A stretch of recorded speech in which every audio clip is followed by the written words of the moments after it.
Hi, it's me again with Corel tips and tricks. Somebody sent me this, and the only way I really figured it out is I'd done some, I don't know that I ever made a video on this, but it's a pretty cool pattern.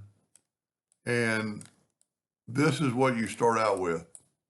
So we're going to take an ellipse, but I'm going to go right here to the arc and go 180 degrees.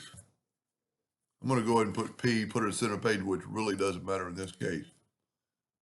I'm going to Control D and make a duplicate while holding down the Control button.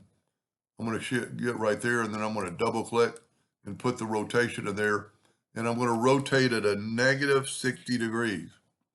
Now I'm going to make another copy of this, Control D, holding down the Control button, double click till you get the rotation and put it here, and then rotate this one 60 degrees, and you get that shape. Now this shape is different because it has rounded corners, more like a bunch of ovals. So what you do now is select it and combine it. Now get your shape tool.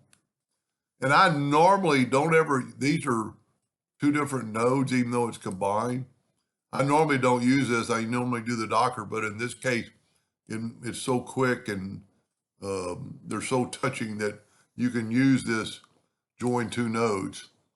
And then select them all and go right here to symmetrical nodes, and you get those oval looking things. And then all you have to do is make it thicker than a hairline, go up to object, convert the outline to an object, and left click, right click, and there you have that scenario. And then all you do to make this, because it's nodes,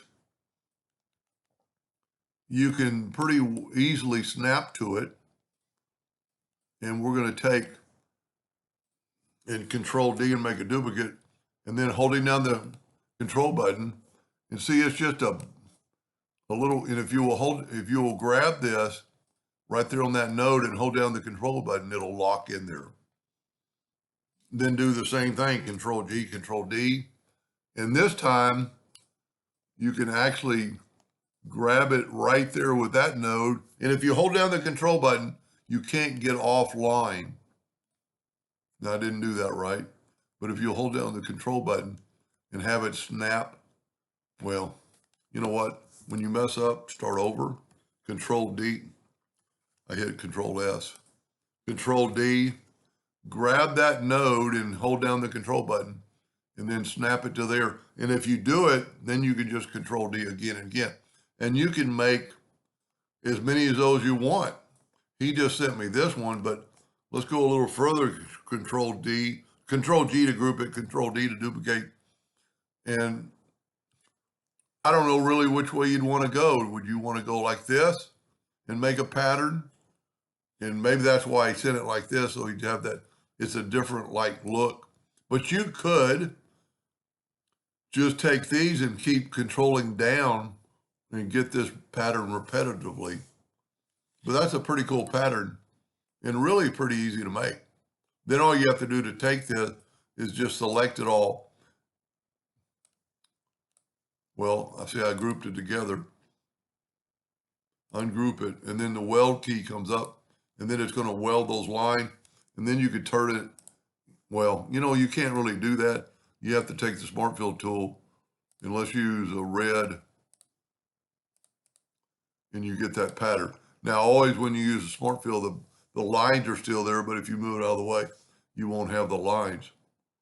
So I need to do 2 more steps to make it like that, but that's pretty cool. And then I always, before I make the video finish, I play around with it and make it like this, and just kind of shows it off a little more with the black box effect.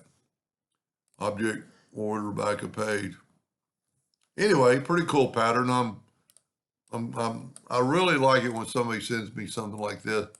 And then on this one particularly, I don't know that I'd ever made a video on that, but that's a pretty cool pattern that you could do a lot with.